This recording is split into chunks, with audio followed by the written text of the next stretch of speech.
Saudariku sekalian, sekarang aku sampaikan padamu bagaimana Imam Malik beradab kepada Nabi besar Muhammad, bahkan tentu saja sesudah kewafatan Nabi Muhammad sallallahu alaihi wasallam. Imam Malik tak pernah berjumpa dengan Nabi Muhammad karena beliau hidup di zaman tabi'it tabi'in. Beliau hanya berguru kepada para tabi'in yang berguru kepada para sahabat Nabi Muhammad sallallahu alaihi wasallam. Akan tetapi rasa cintanya kepada Nabi Muhammad membuatnya bahkan beradab kepada apapun yang berkaitan dengan Nabi Muhammad sallallahu alaihi wasallam, termasuk kepada kota di mana Nabi Muhammad tinggal. Imam Malik tinggalnya di Madinah, tapi selama beliau tinggal di Madinah tidak pernah sekalipun beliau menggunakan sandal setiap kali beliau keluar. Tak masalah sebenarnya kalau suhunya sedang berada dalam suhu yang biasa-biasa aja, 30 derajat Celcius seperti kita, 32, 33 derajat Celcius seperti kita. Tapi di kota Madinah pada musim-musim kemarau, pada musim-musim panas, itu panasnya bisa mencapai 55 derajat Celcius. Melepuh kaki kalau lewat di jalanan tanpa menggunakan alas. Akan tetapi Imam Malik yang tinggal di kota Madinah, beliau musim panas, musim dingin tidak pernah menggunakan sandal. Baru kalau beliau keluar kota, beliau pakai sendalnya. Tapi masuk kota Madinah, beliau segera melepaskan sendalnya. Ketika ditanya, kenapa engkau melakukannya wahai Imam? Imam Malik mengatakan, rasanya tak pantas saya menggunakan alas kaki di tanah yang tanah tersebut bersambung dengan jasad baginda Nabi besar Muhammad sallallahu alaihi wasallam. Bahkan lebih daripada itu teman-teman saya sekalian, Imam Malik tinggal di kota Madinah, tapi beliau mohon maaf tidak pernah buang hajat di Madinah.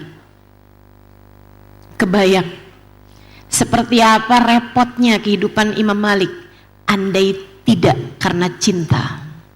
Akan tetapi cinta membuat yang berat-berat menjadi ringan adanya.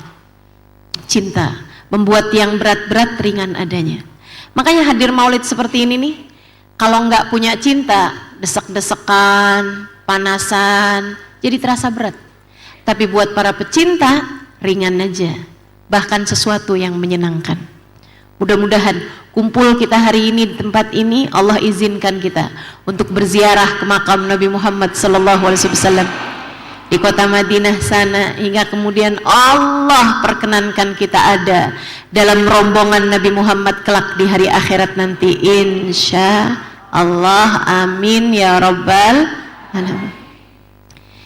Imam Malik setiap kali buang hajat, beliau akan segera naik ke atas kudanya, kemudian beliau keluar dari ke tanah halal, dari haram Madinah, barulah beliau kemudian buang hajat di tempat tersebut.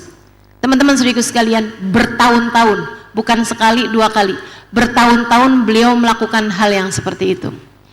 Beliau pun sebagai seorang ulama terkemuka pada zamannya, tentu saja hampir setiap hari ada orang-orang yang bertanya kepada beliau mengenai berbagai macam permasalahan ilmu. Tiap kali ada yang nanya sama Imam Malik, ditanya, kamu mau tanya masalah apa? Kalau orangnya bilang, saya mau nanya permasalahan perceraian, kata Imam Malik, silahkan tanyakan. Dia tanya pertanyaannya, Imam Malik langsung jawab. Kamu nanya masalah apa? Warisan tuan, silahkan tanya. Tapi kalau ada yang nanya, saya mau nanya masalah hadis Nabi Muhammad SAW.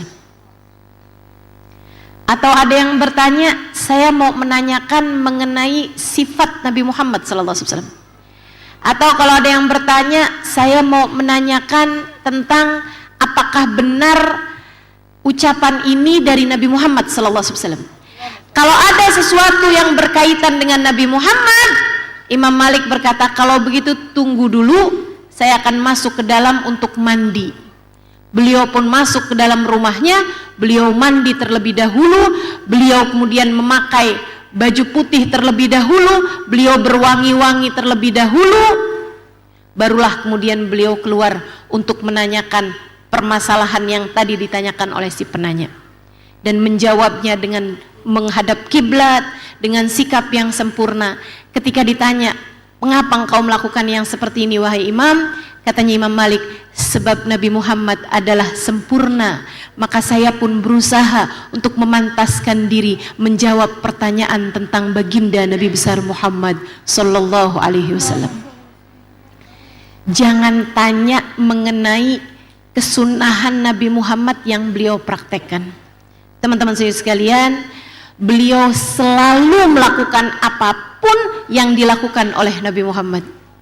Keluar rumah kaki kiri, masuknya kaki kanan, makan dengan duduk, makan dengan basmalah, pegang makanannya dengan tangan kanan, semuanya beliau lakukan tepat seperti apa yang selama ini dilakukan oleh Nabi besar Muhammad sallallahu alaihi wasallam. Adab kepada Nabi Muhammad yang luar biasa, sampai pernah teman-teman sekalian, satu waktu Imam Malik bin Anas, Imam Malik ini sedang membaca, mengajar hadisnya Nabi Muhammad alaihissalam. Kebetulan hadisnya itu panjang. Beliau membacakan salah satu hadisnya Nabi Muhammad yang sangat panjang. Dari sejak awal beliau membaca, muka beliau kemudian menjadi merah. Tapi murid-muridnya ngelihat, oh mungkin beliau terbawa emosi gitu. Beliau pun melanjutkan hadisnya Nabi Muhammad alaihissalam. Suaranya tambah lama tambah parau, tapi beliau tetap melanjutkan. Lama-lama mukanya jadi biru, lama-lama jadi ungu, lama-lama jadi hitam, sampai ketika selesai beliau membaca hadisnya Nabi Muhammad yang panjang tersebut, beliau berdiri, keluarlah kalajengking dari bajunya. Orang pun kemudian bertanya, sejak kapan kalajengking ini menggigitmu hai imam?